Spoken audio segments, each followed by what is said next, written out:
Please take a moment to listen to this disclosure from the Common Ground podcast. The Common Ground podcast is dedicated to exploring commonality among individuals with diverse perspectives. Our guests may present unique worldviews related to health, psychology, and overall well-being. Please note that the Common Ground podcast does not directly promote or endorse any specific ideas, concepts, or actions discussed during our episodes. Listeners are encouraged to approach the information shared with discernment and to consult with their mental and/or physical health providers before making any changes to their health or wellness practices. The views expressed by guests and hosts are their own and do not directly reflect the opinions of the Common Ground podcast. Your well-being is important, and we advocate for informed decision-making. Thanks for listening. To the point where no one even knew what Afghanistan was. Like, they didn't even know that that country even existed. But 9/11 happened when I was in the 10th grade. That's why you can also see why a narcissist has basically two personalities. For a long time, I was so scared of even leaving the house because you say one wrong thing and he just lashes out at you. And for a while, I used to be like this happy-go-lucky person who were like, I would love coming to work. I love teaching with my little ones. Welcome to the Common Ground podcast, where stories connect, perspectives collide, and purpose is found in the middle. Every week, we sit down with unique and inspiring guests that come from all walks of life. People who challenge the status quo, overcome the odds, and live with intentionality.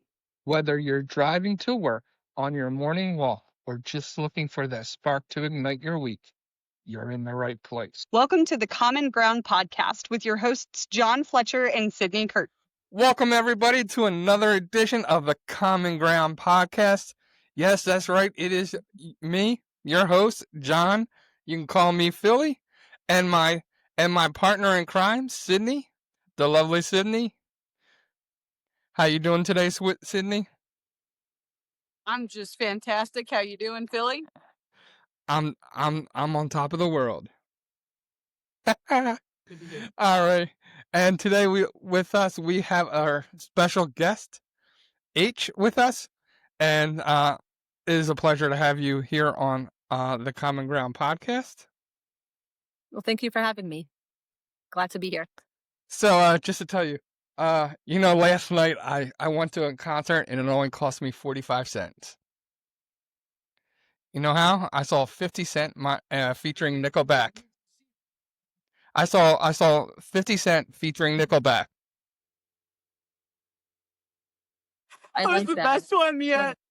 That's a dad joke, all right. We gotta recycle that one. That was I don't know if I'm just in a good mood or what, but that was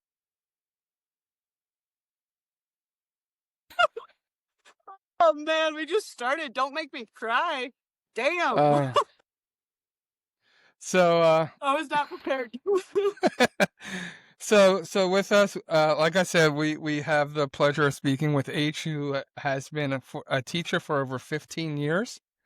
And we're going to be speaking about narcissism, healing, and resilience when the abuser is still present in our lives. So the title of this is called Living with the Narcissist Next Door, Healing When You Can't Walk Away, because I'm really excited to really get into this, because I know a lot of people talk about narcissism, but they usually are talking about it from the perspective of, okay, I'm gotten rid of the narcissist, they're no longer in my life. But what happens when you can't walk away, when you are stuck, still having to be in the vicinity of that narcissist? I know for me, being married and having kids, it's not something I can get away with, so I can relate to this topic, and I'm really looking forward to having this discussion. So it's a real exciting episode for me, and I'm just going to hand it over to my partner in crime. Well, howdy. H, it's great to see you again. Thanks so much for being on. And absolutely. And so, you have a very extensive background. Like, you've got some background with cultural diversity, religious diversity, and then what you've dealt with compiled with that, on top of all of the mental health things that have occurred in your life as a result of dealing with narcissistic abuse, but then you add all of those other components, and that's a lot to deal with. And so, for our viewers that don't know you yet, I'm just wanting to paint a little bit of a background so that we can establish a foundation here. So, can you share just a little bit about your background and what it was like growing up as a Muslim American for everybody to understand a little bit about who you are going into this discussion? Absolutely. Hey everyone, my name is H. I am a teacher. I've been teaching for well over about 15 years now. I was actually in the DOE system for almost 20 years. I started off as an assistant before becoming a teacher. So this December of 2025 will be officially 20 years. I still can't believe it's been 20 years. Thank you. I actually wanted to become a teacher because it kind of runs in my family. My mom is a teacher's assistant. My father's aunt back home in Afghanistan, she was like a headmaster or like a superintendent, you should call her, like where she would visit other schools and just take notes and evaluate the teachers that are doing their jobs over there. So it's in my blood to become an educator. Also, being the fact that I am the oldest of two children, I am the oldest cousin, so everyone pretty much relied on me to help them with academics and such. So it's just who I am. And gosh, as a Muslim, oh my God, I have to say, pre 9/11, it wasn't too bad, to the point where no one even knew what Afghanistan was. Like they didn't even know that that country even existed. But 9/11 happened when I was in the 10th grade. So we're talking 15 years old. I think at that time I was 15 years old. By that age, we already are aware of everything that's happened. We're aware of the current events and such. And so when that happens, bullying was a huge thing in my school. And we had a very large Muslim population in there.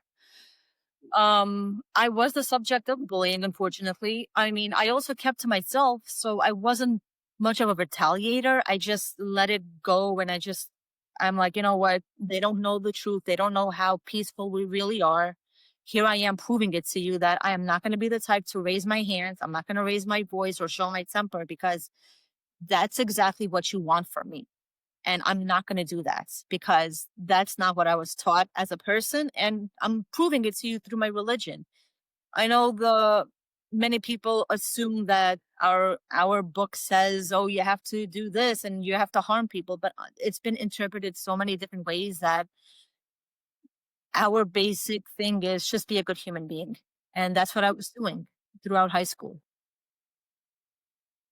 That makes a lot of sense. And I think that it's a common misinterpretation with lots of religions, where anybody can take the name of any religion and they can turn around and say, oh, you are about works instead of faith, right? And so that gets commonly misinterpreted. Tell us about some of the challenges that you faced as a teenager, just kind of navigating that fear and paranoia and that prejudice in those early stages, even before all of this. Well, as a teenager, I know that fear and paranoia was a huge thing for all of us, because it was random. One day, your day is totally fine. No one is going to bother you. And the next day, you have someone who is just egging you and pegging you, right behind you. I remember one time I was in a math class. There was this one girl, she was shaking my chair like furiously.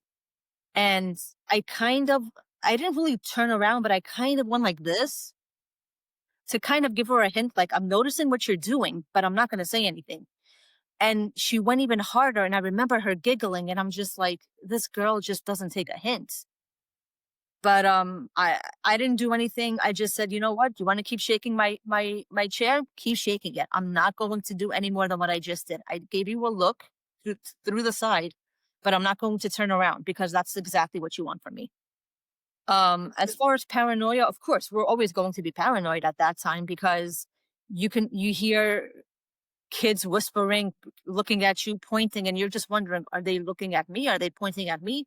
Or is it the person that was right behind me, or the person that just walked by? So my teenage years for like from 10th to 11th or 12th grade, it was a bit rough, but I did have some good friends. They didn't care about all that stuff, and they were just like, fuck, excuse my language, but like, F that, like, we've known you since the first day of school. We've known you since junior high school, before you even came to this high school. Like, some of you've known me for years. Like, we know what kind of a person you are. So if they're that close-minded, let them be close-minded. Sure. Yeah, no, that makes a lot of sense. And just like the last question before we kind of get into the heavy stuff here. Yeah. What does the concept of family mean to you in your culture and in your faith? Because one of the things that you've struggled with is having just that narcissistic abuse, not just from people outside of your family, but inside your family as well, where there's been some tendencies interwoven there. So how does that, in your faith, how has that affected you? And most people will say family is everything. Family is blood. Blood is thicker than water. And sure, that's the case. And during rough times, your family will always be there for you. But then there are some stuff that even to this day, I can't share with them, because I just know what kind of people they are. Like, they're very conservative, and I know that if I share it with them, it's going to break them. Break their hearts. It's going to break their perspective of me. And so it's kind of a little bit of both. Like, I do love my family, no doubt about that. But I also can't share a lot with them because I know the reaction that I'm going to get. So it's kind of a seesaw thing with them. It's very hard. So let's start by like defining what narcissism is. And I'm going to ask a question both to UH and to Sydney, and I want you both to define what narcissism is. And we'll start with UH. How do you define narcissism? It's someone who is very unhappy with themselves and they project that onto you. They are someone who want control, who desire this image of being so wonderful and having this reputation of being a good person when in fact they aren't. So for them, it's more about a projection of the inner sadness, I guess you could say, that they have. Yeah. No, that makes I agree with that assessment of narcissism in some capacity. So John and our listeners know that my background is in psychology. So I have a master's in psychology. And so my perspective of narcissism collectively comes from not just a psychological lens, but also an experience lens. Narcissism in an everyday sense is an excessive preoccupation with oneself.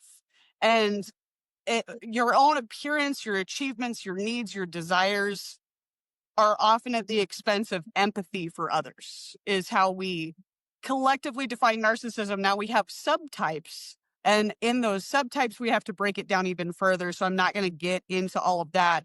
But in psychology, when it crosses into narcissistic personality disorder, is where we start to the pervasive pattern of things like grandiosis and need for excessive admiration and lack of empathy, manipulation, and exploitative behavior. Sorry about that. I just had someone just come in for a moment. That's okay. We mute it when one person's talking anyways, so you're all good. Okay. I think that it's important to note that not everybody that has things like just self-confidence or self-promoting behavior has narcissistic tendencies. I think that there's a fine line where society tends to over-define narcissism in order to justify the lack of participation in relationships or lack of understanding of one's behavior. Additionally, like, true narcissism isn't just about arrogance. It's about using others as a tool to Get supply. propagate somebody's self-image. Like, it's about, like, how can I utilize another individual in order to put myself on a pedestal? It's not Right. just ego boosting behavior. Things But like love bombing, yeah, in general, and then something control exactly. gaslighting. Absolutely. How can Yeah, they be beneficial to me? That's what it is basically. exactly. Mhm. Exactly. Yeah, and that's why you can also see why a narcissist has basically two personalities. They have a personality that is when they're in public, when they're in the public eye, they want to be perceived as perfect. And whether they have the perfect family, whether, they have it all together. And then when they're with their most intimate people, they lash out on them and make them feel bad because they're no longer in that public eye and now they're trying to I feel like it's partly control, but it's also a mechanism uh of of not being willing to deal with my own issues. So I'm going to make it all about you because if I don't have to face the mirror and look at myself, then I'm fine. And I can be that perfect person who I project in public. I I take out in private because it's all your fault because of course I am perfect. I am living that fantasy dream.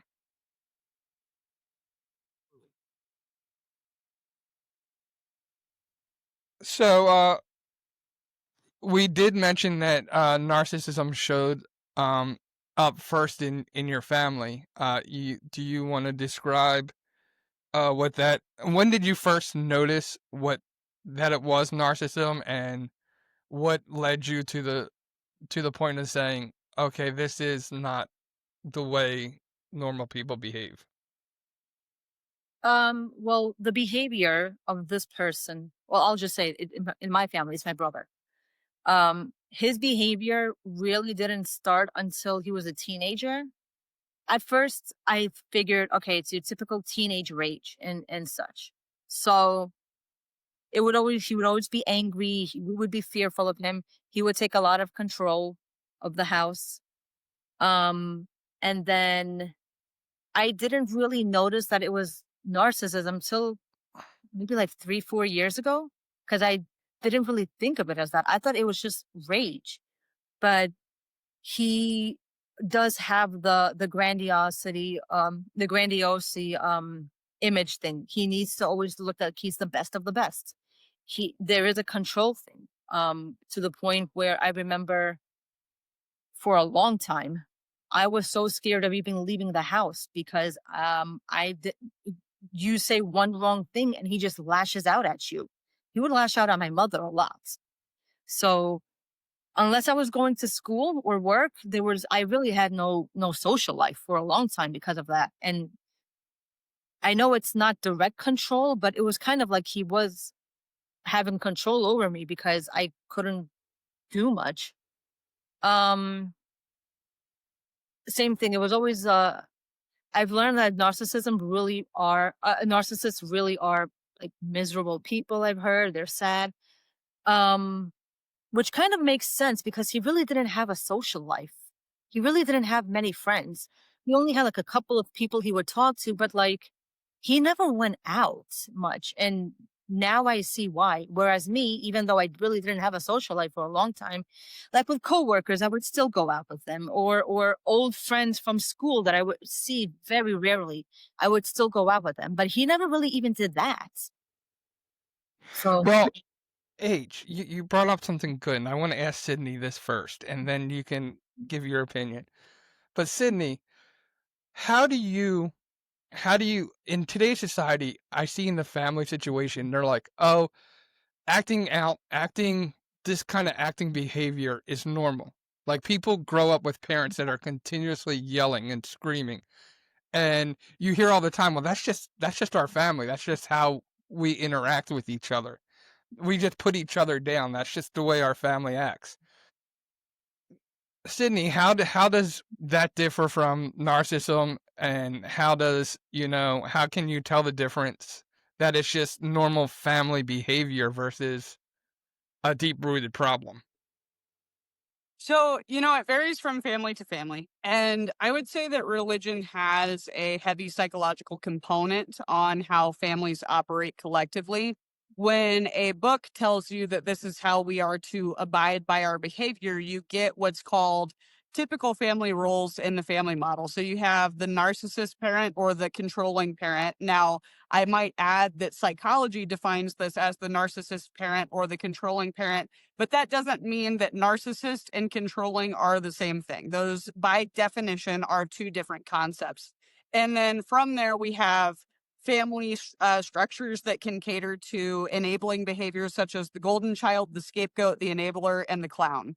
And I think that it has a lot to do with how we are presented with our role modeling by our parents, how we choose to adapt to that psychology based on relational role modeling. In terms of how we break that down based on, are we dealing with narcissistic abuse or are we dealing with a dysfunctional family unit? You have to get really in the weeds with behavior and things like that. But things that are exhibited from the narcissistic parent, if we're talking about it from like the top down, we talk about things like need to maintain superiority and control over our children because it preserves our self-image, and things like using blame shifting or manipulation or emotional abuse because everything that my child does is now a reflection of me. That's where we start to breed behavior that is no longer about me. It's a reflection of my child being a child and learning behaviorally. This is something that really commonly gets misconceived. In addition to that, before we go on to our next question too, is really just that um, I think that children, like I grew up in a family model that was arguably very dysfunctional, but not necessarily because of narcissism.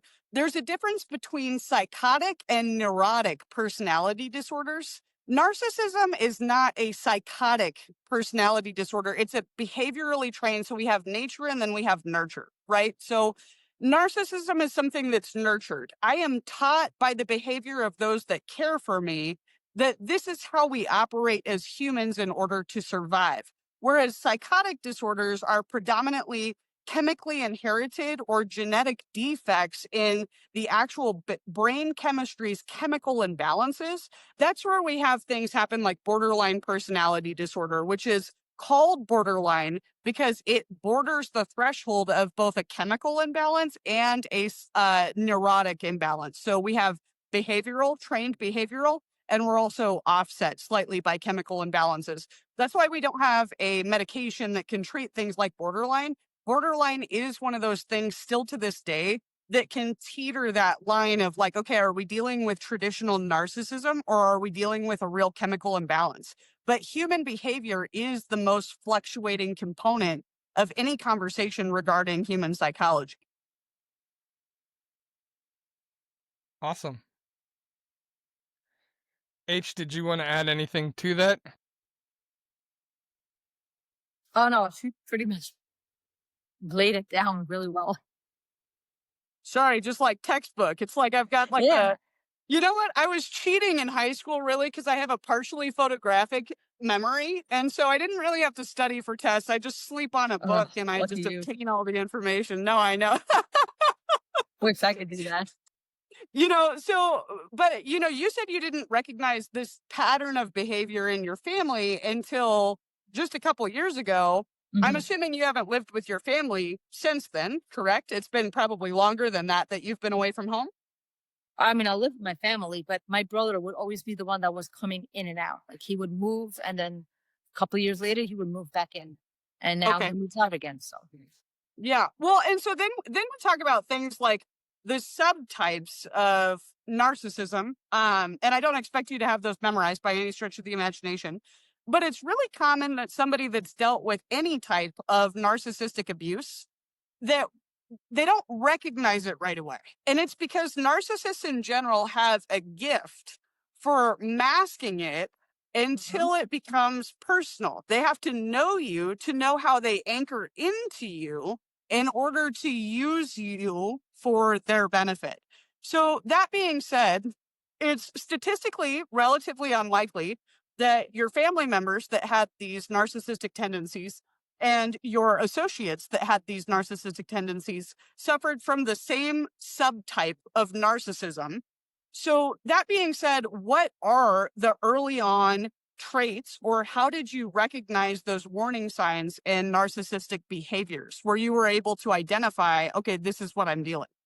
It was mostly things like blame shifting, where I knew it was their fault, but they just wouldn't take accountability at all. Things like I would say something, but they would just pinpoint maybe one or two specific things rather than addressing the whole issue. Definitely control. Things like what you can and cannot say was a major thing, especially that. I think those three were the major points that made me realize, okay, I'm not dealing with someone who's just angry. I'm dealing with something a bit more serious here. Yeah. And what strategies have you developed to protect your mental and emotional well-being while being around this person? I'm the type of person where I'm always going to talk to you, regardless of that. I like to talk to people. But if I know that you're going to be the type of person who's very manipulative, who's going to gaslight you, just make you rethink of everything that you said and just make you feel like you're the crazy one, I've learned to take a step back. I don't like silent treatments. I know a lot of people say if you're silent, it's to protect your peace. I'm more of the person who feels like a silent treatment hurts people more than it helps people. But if you have to, you have to, I suppose. But I'm more of the person who will give one or two worded responses, very neutral things, like, okay, gotcha. Mm-hmm. Yes. Things like that. I don't go into much details. That's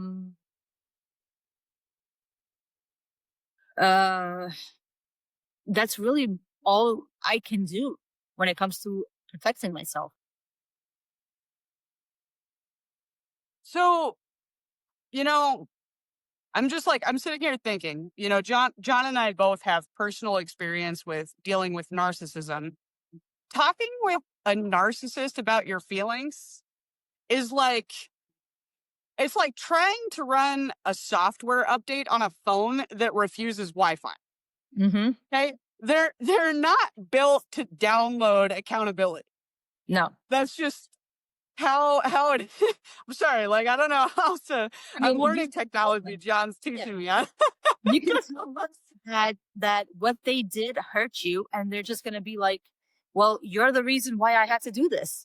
And you're just like, are you kidding me? But like, you did this. And they're like, well, you caused me to do it. Yeah. And I'm like, that's how it is. It's always, they never, you can say anything to them until you're blue in the face, but they're just going to be like, well, it's your fault. You're the reason why. Yeah. And there's a couple things to that. It's like narcissists don't have internal limits is one of the really big things, right? So like healthy people have this internal sense of I hurt somebody, I shouldn't do that. Whereas narcissists don't. Their limit is whatever I can get away with. And then we've got like they test the fence past that. So boundaries to a narcissist are like an electric fence where they'll touch it repeatedly to see if it's on. It's like, okay, have they hit the power button to it? Whereas if you let one violation slide, they learn that they can push the limits on that, I guess is what I'm trying to say. And then you've got the concept of like boundaries are a reality check. And that's one of the things that I've noticed is most effective with narcissists. Now, this is really hard for people that also grew up with narcissism in their family unit. And the reason for that is because narcissists in general, or people that have narcissistic tendencies, tend to have, instead of having boundaries that are like a wall, they have boundaries that are like a rubber band. Now, this is not for all narcissists. Okay, some parents that maybe they grew up with parents that really struggled with setting boundaries, they can suffer from the same things. But what it looks like is like instead of saying these are the boundaries, when you cross the boundaries, there's a consequence to that. They have boundaries that are flexible. They don't want to punish right away. And so I struggle with this because I grew up with parents that had these tendencies. So with my kids, it's like, okay, I said no, I said no, I said no. And rubber bands are stretching and then they snap.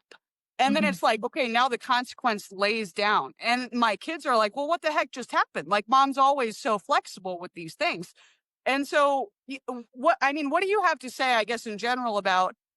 I understand the concept of the passive response to narcissism, Mhm. but it's almost like feeding them in a way, because when you don't set, and I don't mean that in a passive aggressive way in relation to what you've dealt with. I just mean it in the sense that there are certain subtypes of narcissism that when you give them that, like, okay, when you give them that passive aggressive, you're right, I'm really just Mhm. not in the mood to argue with you kind of response, they meet that with, oh, I'm able to push these types of boundaries. So where is the line drawn?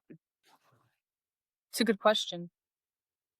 I mean, for me, the narcissist that I'm dealing with is giving me the silent treatment period, which is great. I don't mind it at all. But yet, at the same time, you're kind of like, are they planning something? Are they doing something? Because with them, you just never know when they're going to strike again. Yeah. So, so I have to stay quiet. Usually, I give, whenever I'm mad at someone, I do give them like 1 or 2 worded responses. But for this narcissist, especially, um, it's just cold shoulder. Like we cross paths several times. Um, I do my best, not to like even like look at them in the eyes. Um, I have my back turned all the time if I have to, just kind of giving them that you don't exist to me boundary thing. And that's what I know. I've heard and I've read that that's what hurts them the most, because if you don't give them that attention that they want, that's when it's really starting to sink in. Like, damn, I can't control this person anymore. You know, it's very interesting to hear you, and I definitely want to hear from Sydney too on this, because I think there's different situations, and I'm glad that we're coming from it on different points of view. Like, I listen to you and you're like, oh, you just ignore them. Well, I was married to a narcissist. I couldn't ignore, like, there's only so long that I can ignore. And when I did ignore, it gave them the power to turn my kids against me and use them as weapons. So, Mhm. you know, how do we, for people listening to this, there are a ton of different situations where people are trapped with their narcissist. And so I know what it was like to be married to one. And, that's it. Like, I'm still, I know I didn't handle it good. I, I don't know that I could handle it better. I tend to think, okay, I'm more aware of the situation, but, a narcissist is so unchangeable. Um, they're so set in what they want to accomplish that I'm not sure there is a perfect way to handle them. Um, Being able to get away from them is the very best. To disassociate as much as possible, I think, is the answer.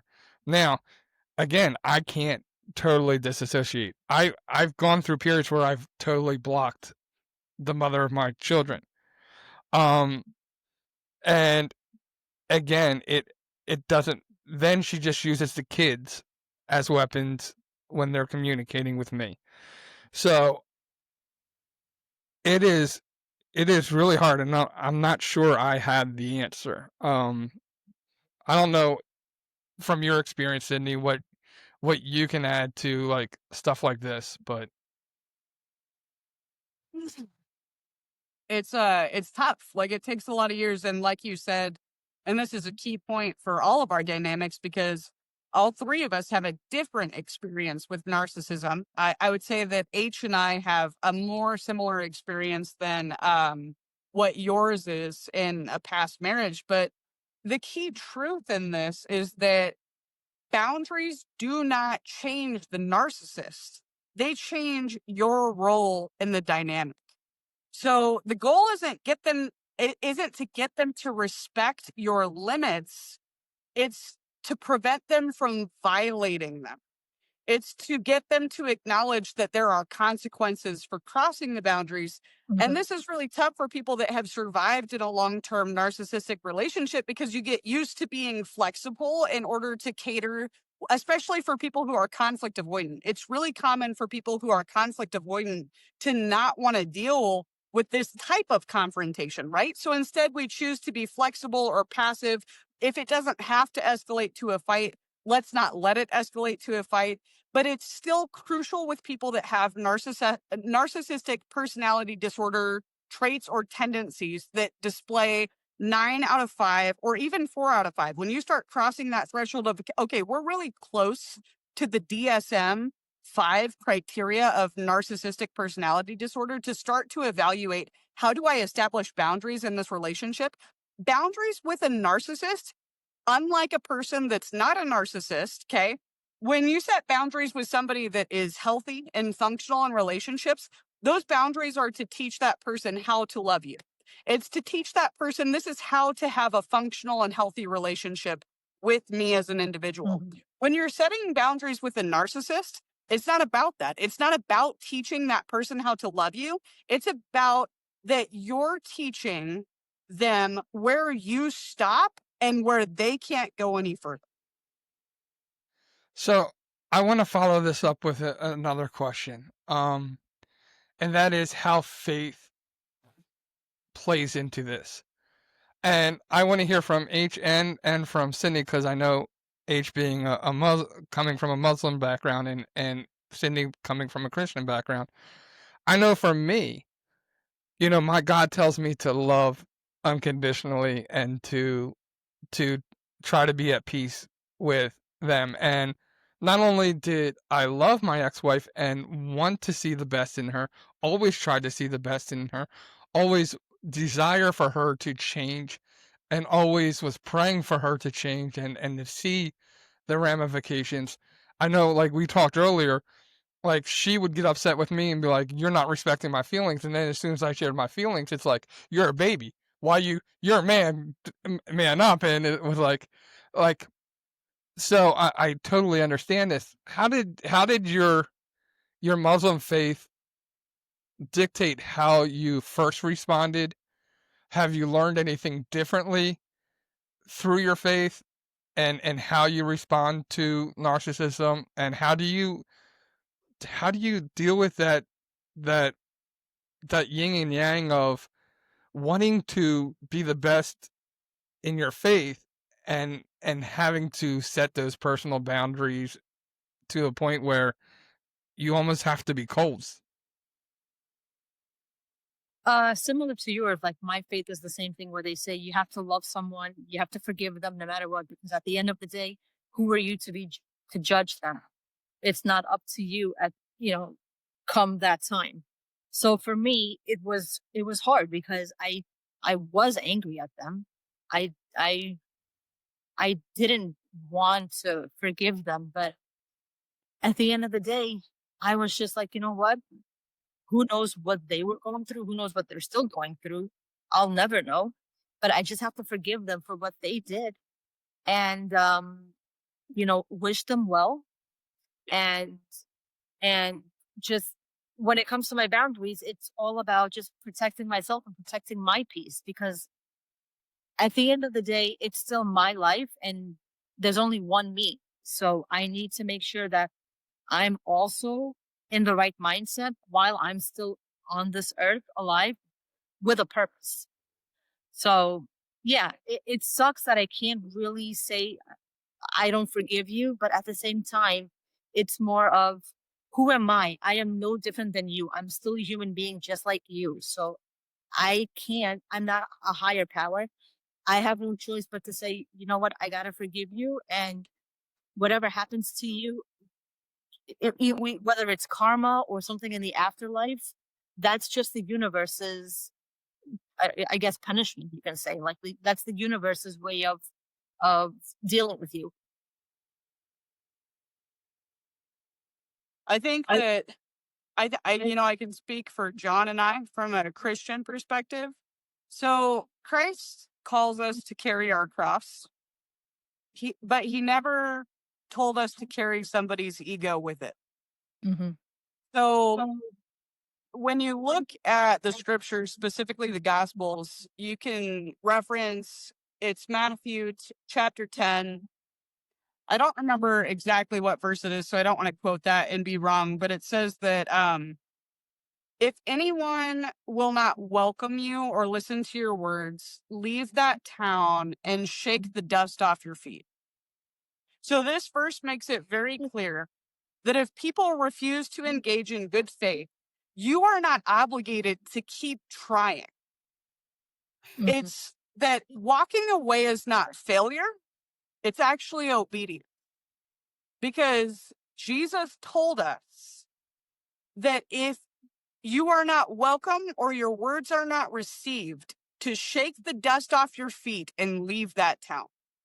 Not everyone will receive that. And that's where, I mean, it gets tough because when you're involved with a narcissist, typically you're talking about somebody that you love and care about. It's not like it feels that it's that easy. And I don't think that it's supposed to be easy because as people, we want to care about people. And I think that as people, we're attracted to brokenness that's similar to brokenness that we have maybe dealt with in the past. We want to be able to fix that. But from that Christian faith and that Christian perspective, it's not our job. In Matthew, it talks about there are the planters, there are the sowers, and there are the reapers.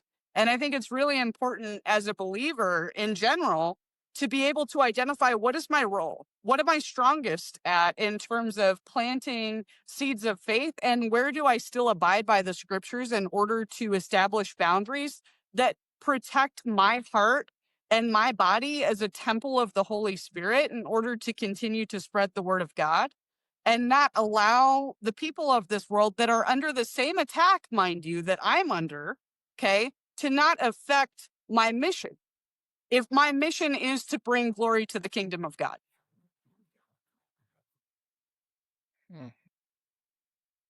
Thank you. I appreciate both of your answers.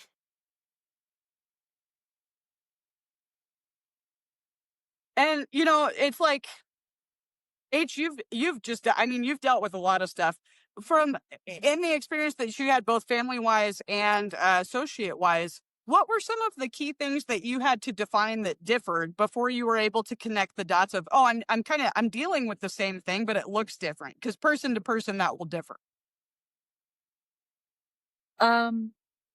For the associate one, it was more about, there was one thing actually this person said that really made me go, wow, okay, so I am dealing with a narcissist. And it was through a text message, and they said, my name is to never come out of your mouth ever again.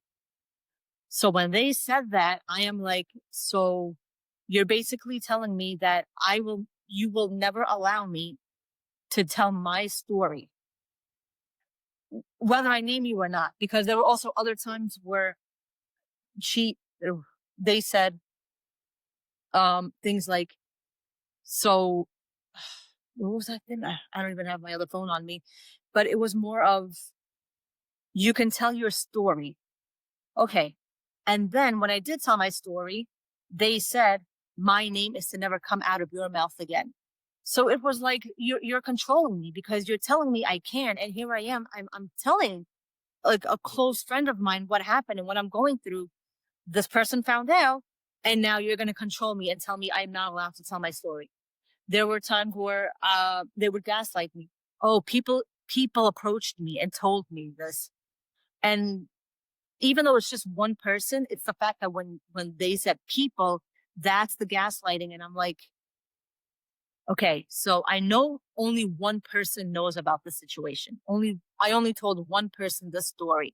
But if you're going to say people, you're gaslighting me and you want me to give you a false confession of something that never happened because you want to hear what you want to hear. You don't want to hear the actual truth, which is you're wrong. And obviously they hate being wrong.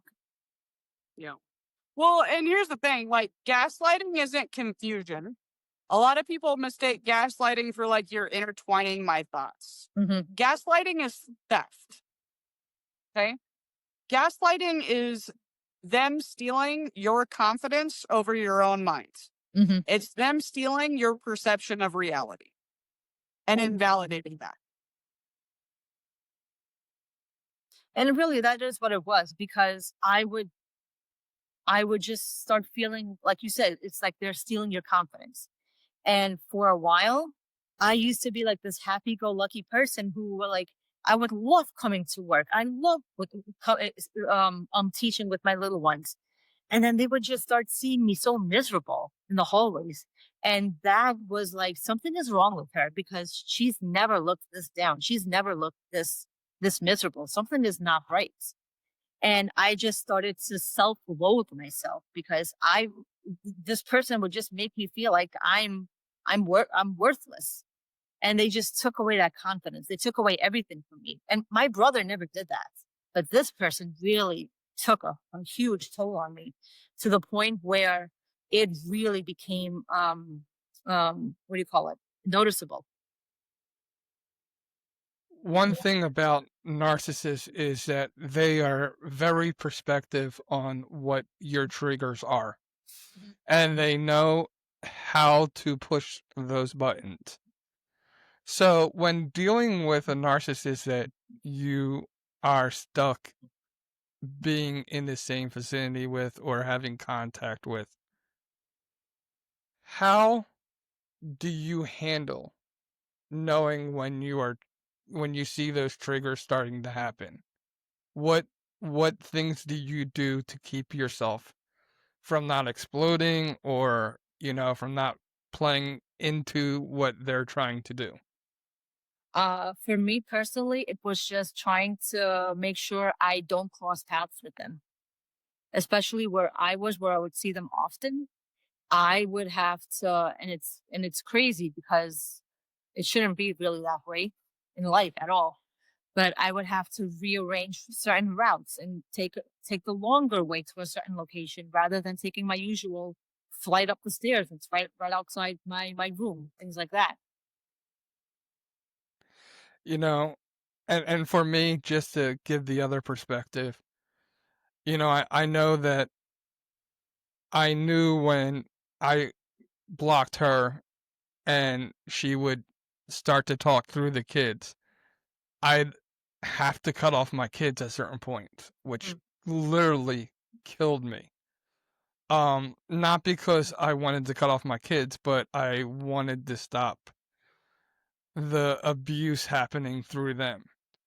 And I think that's important, that, they will try to use others to get to you when they can't get to you. Mm-hmm.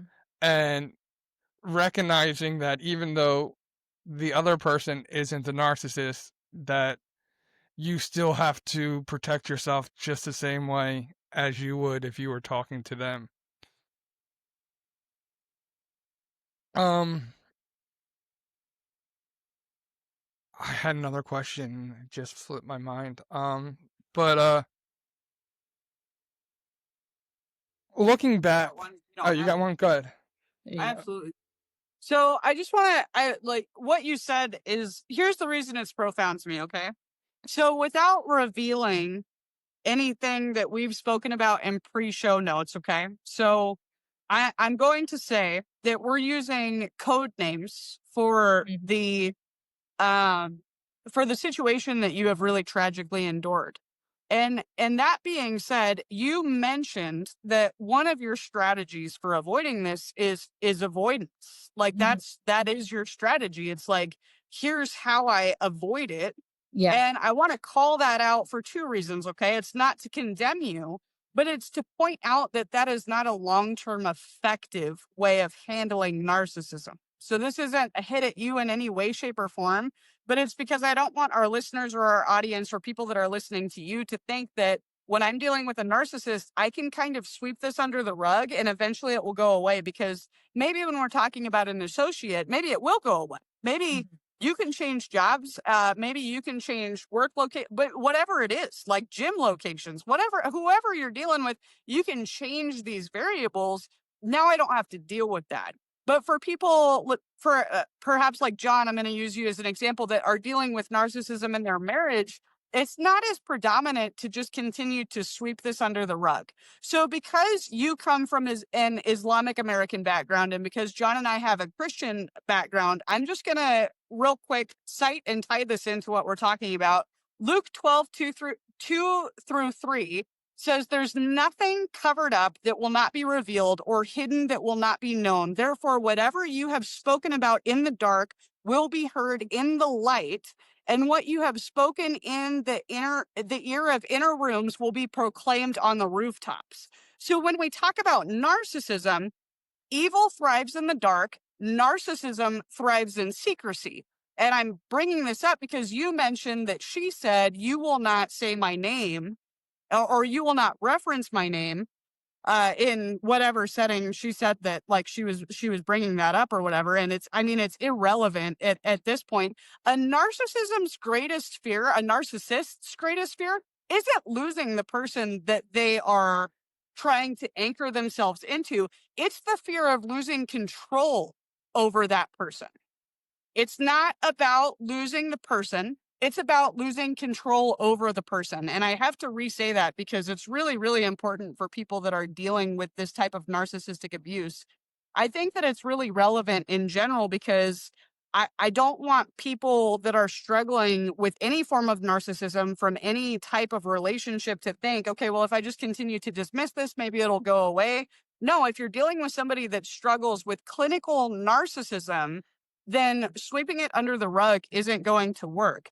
But in the context of somebody like your brother, there are people that struggle with narcissism that have a different way of coping with it because narcissists have the cognitive ability to recognize which bridges are more important in maintaining. So when you're talking about the context of an associate, this person has a behavioral pattern of building and burning bridges. They don't care if they burn the bridge with you. Your brother recognizes, based on your faith background and the fact that you two grew up in the same family, this is a bridge that I should not risk burning. Does that make sense? Yeah, absolutely. Yeah, so I was saying that I think that is not always true. That's not always the case because when I was married, I was doing what H is doing, which is, avoiding, because I felt my philosophy was if she's attacking me, then she's not attacking the kids, and I'll be the target. Well, which is funny because earlier on in my marriage, and I didn't realize when I said this that what it really meant. I said, because I saw her get angry at a couple people, and I was like, man, if she ever turns that anger on me, I'm done. And I didn't know what I was prophesying and actually saying, and didn't understand the reality of it, because I've never been in that close proximity to a narcissist, and literally it was so yeah. So I was like, I'm the target, and I'm fine. Like I'll handle it until I couldn't handle it no more, until it destroyed every relationship I had in the family, in our family. Which is when I left, but when I left, over the last couple of years, my kids have become that target because she was remarried and she didn't want another failed marriage, and it was, well, now I'm going to blame the kids because that was his issue. So her anger turned against them. And so when asking like how, I forget what the question was exactly before, but I know that for me, like I got to the point where I had to stand up and go against her on something I knew that would make her furious and upset and mad. Well, and so to give you context here, it was that I was talking about the concept of avoidance while dealing with a narcissist, and that it has to do with differences in relational standards because a marriage is different than a coworker, a marriage is different than a brother is different than a coworker, and so on and so forth. But I think that there's two key takeaways because I agree. And I think that as parents and people that are in a relationship with somebody that we care about, from people that don't suffer from narcissistic personality disorder, our goal is to protect the people that we care about. But we have to understand two key concepts. And this is where I kind of circle back to what I was saying. A narcissist does not want communication. And that's really important. They want compliance. So the moment that you stop giving them that, you are no longer useful to them. And so when we are trying to appease a narcissist by being conflict avoidant, we're not actually avoiding conflict. We are giving them compliance. That's really important to know in this relational dynamic. The second thing that goes into that is that silence with a narcissist is not the absence of communication. It's the presence of self-respect. So it's like when you're being silent in order to avoid that conflict, thinking I'm just appeasing this situation, in our mind, okay, somebody that doesn't suffer from narcissistic personality disorder, we are just trying to be the peace. Okay. So like if I can make this like, hey, I understand where you're coming from. I totally get it. Yep, I hear you. Let's talk about this later. Whatever it is, okay. We're not giving them the absence of communication. We are giving them the self-respect that they are seeking out, therefore validating our position in their life as their pump. And I think to speak on what you were saying, and I think I was kind of, in some sense, agreeing with you because my point was that I was the target until I was no longer the target. And then, even though the kids were always compliant with her because they were on her side, as soon as I was out of the picture and it was easy for them to become the target, they became the target. And so, and then to the second point I was going to say was, I knew that I had to stand up against her, and I remember going to my dad in tears. I'm like, I got to do this, and it's going to cost me my kids because she's going to turn it against me on my kids. But I had to do it, and that was to do something in court against her, which I knew was going to cause a major reaction. And you can't be fearful of and you almost got to be accepting of the shrapnel that's going to happen when you do that. Absolutely. Absolutely. But that's going to bring us, because I know we're running out of time, and again, I know this is a topic that we could talk for a long time, and I think the thing about it is that narcissism affects people in different ways and in different situations. But it is time for our key takeaways segment. Key takeaways. And so I'm going to start in and just give that key takeaway. And it comes to that point is that narcissism is, first of all, I want to say to the person who is dealing with the narcissist, it is not your fault. And realize that from the get-go, because even though they're going to tell you it's your fault, it's not your fault. It is their avoidance with dealing with their own accountability. And something we didn't get into, which I wanted to speak on to, is that once you get away from the narcissist, even if it can be where you only have to interact with them on a lesser amount of time, it gives you the amount of time to heal.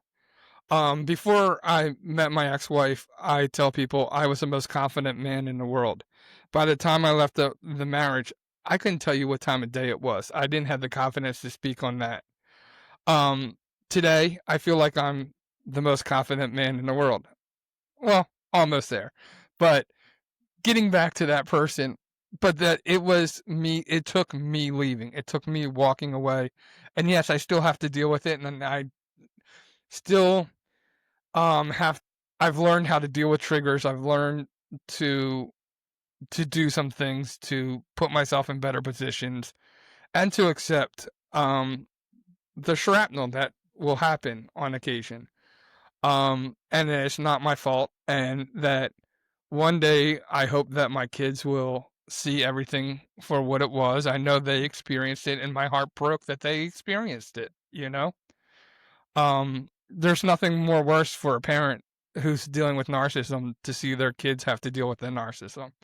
And trust me, when they were going through it, I wish it was me as a target and not them. But my takeaway is that, again, that it's not your fault, and get away as much as you can.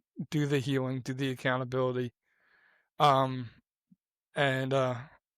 you'll regrow into that person you were designed and always meant to be. I love that. I think that my key takeaway it stems off of that. It's that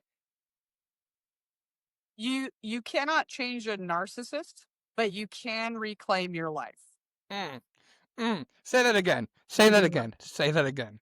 You cannot change a narcissist, but you can reclaim your life. And boundaries are not a punishment, they are protection. Tell me to say it again. Come on. Say it again. Boundaries are not a punishment, they are protection. And I think that when you're dealing with somebody that you dearly love that suffers from narcissistic tendencies, recognizing that these are not tendencies that they wished upon themselves, but tendencies or behaviors that were taught to them at stages of their life that were crucial to their early childhood development, that we can have empathy to recognize that boundaries are not punishment, they are protection. Walking away does not make you unkind, okay? It makes you wise. It makes it so that you understand that your worth is not defined by how the narcissist that you love treats you. And that's really, really important. It's rooted in who God says you are. That's my key takeaway. Mhm. All of that being said, H, what is your message to listeners to take away about surviving narcissistic abuse, living authentically, even in the shadow of an abuser? Just know that it's not you. It's not your fault. Like how John said, whatever they ever blamed you about, whatever they said, don't ever take it personally, because none of it is true. It's their way of bringing you down to their level. And you have to rise above and just remind yourself that you are better than them. You're this empathetic person. You have this great personality. You're the joy and the life to many people. And you can't let someone so insignificant bring you down to the point where you've become so small and so like nothing that it makes them happy. Don't show your sadness to them. Don't just how can I say it? Just prove them wrong. Keep smiling and prove them that anything that they've said and done to you will never bother you. Because that's how you look. Amen to that. Yes. And that brings us to our final segment of John. The final five. Yes. The final five. We're going to ask you final 5 questions, a little more lighthearted, a little more narcissistic, and and let's start this off. Who was your hero and why? I mean, everyone's gonna say this, but it is true though. It is my mom. She got married at a very young age. She raised 2 kids on her own. I mean, my dad was around too, but when your husband is working, you're at home with the kids, you're pretty much doing most of that hard work. And, through everything that she's been through, I've never ever seen her cry publicly.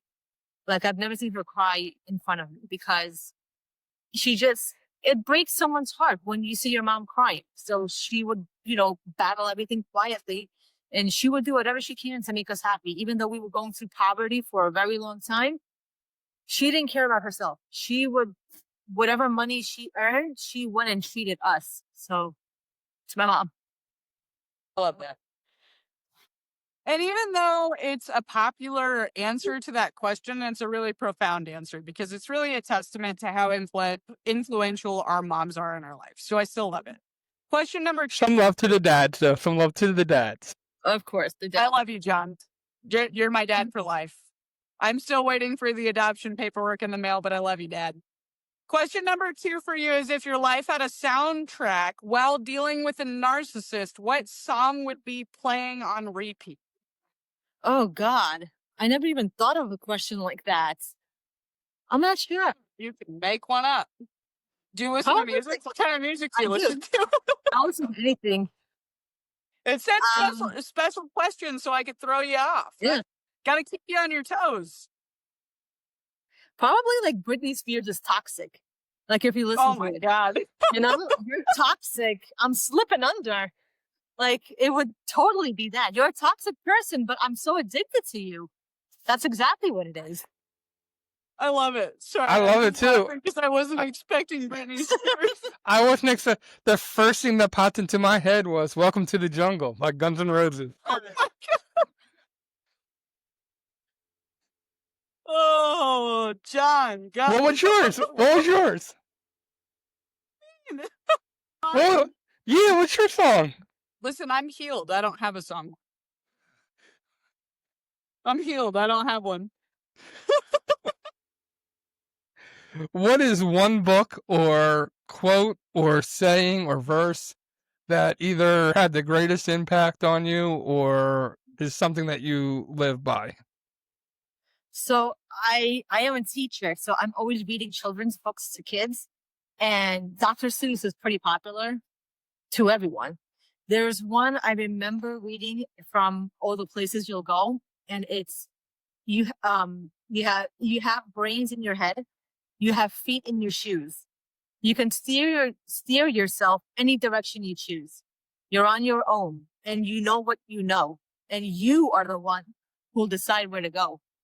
So it's basically, you know, it's your life. You choose your choices. Don't let anyone else choose for you. So that's my new thing also. Love it. I love wisdom from children's books because it's like, It it's really so is. lighthearted, It but really it's is. so profound at the same time. You know what I mean? And you wouldn't expect it. Yeah. I mean, For like, some strange reason. instead of reading a self-help book, just pick up Dr. Seuss. Like, why Yeah, must we see? forsake him? For some strange reason, I'm listening to a Dr. Seuss book with Britney Spears Toxic. Welcome to my life. Oh, we gotta stop before I can't be crying. So stupid. All right, my next question for you. My next question for you is, if you could give a narcissist one superpower that they could use for good, what would it be? Probably, wait, for good? Oh, God, For that's good. a hard one. Jeez. It is. Say that they had to use it. Whatever superpower it is, but say Okay. that it can only be used for good. Oh, man. I'm trying to think of every single Marvel superhero and what they do. I still have Dr. Seuss on repeat in my head, and Yeah. really very conflicting feeling. If it was to be for good, probably the how Wonder Woman has her lasso of truth would be a good one. Use the truth because you have to.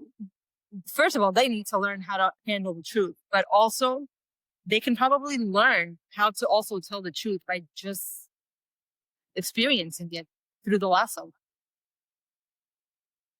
If only I had Wonder Woman's lasso. I don't know if it could be a superhero, but you remember the movie, with Helen Hunt, that she could hear what the guys were thinking in their head? That's what I would. Oh, Dad. It's like What Women Want or something like that, Yeah, with Mel Gibson. I remember that. Yeah. But the ability to have to read people's minds and like really hear their thoughts and like be forced to deal with empathy and compassion. That's a good What's one. the twins' name in Marvel? You know the two twins and the brother dies? What's the what? It's the Red Witch, right? What? Oh, the What's the Scarlet witch's Witch? name? Scarlet Scarlet Witch. Witch. Yeah, there you go. Yeah, that's who I want to be in my life. Oh, she's a badass. I think I'm halfway there, man. My intuition is literally insane. Are you the Scarlet or are you the Witch? You said you're I halfway want there. to be a different shade so that I'm not a duplicate. I'm thinking like magenta is where I'm at. Magenta, wasn't that another superhero?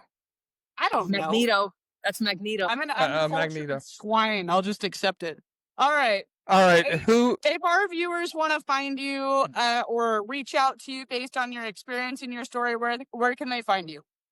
They can find me on Instagram. I'm pretty active on there. It's Instagram.com, and then it's HAAJEE Haji 86. The number's 86. Awesome. And we will be linking that in the bio for anybody who wants to reach out to our special guest today, H, as a result of her experience in her show. H, thank you so much for being on today. I appreciate you and your story and your testimony. It's extremely powerful, and there's a lot of people who need to hear it. Appreciate it. Thank you for having me. Remember, when we take the time to hear someone's story, it gives us the opportunity to find common ground. Thank you, H, for being our guest today. For me and Sydney, it has been our pleasure to be your host, and you have been listening to the Common Ground podcast. Good night, and God bless. And that's it for today's episode of the Common Ground podcast. We hope you're leaving with a little more perspective, a little more purpose, and a whole lot more inspiration. So thank you for joining us today. We appreciate it. Thank you to our special guest. If today's conversation moved you, encouraged you, or challenged you in any way, don't keep it to yourself. Share it, rate it, leave us a review. Your support helps us reach more people who need to find their own common ground. So for John Fletcher and Sydney Curtin, we'll see you right here next week, same time, same place on the Common Ground podcast. Make it a great week.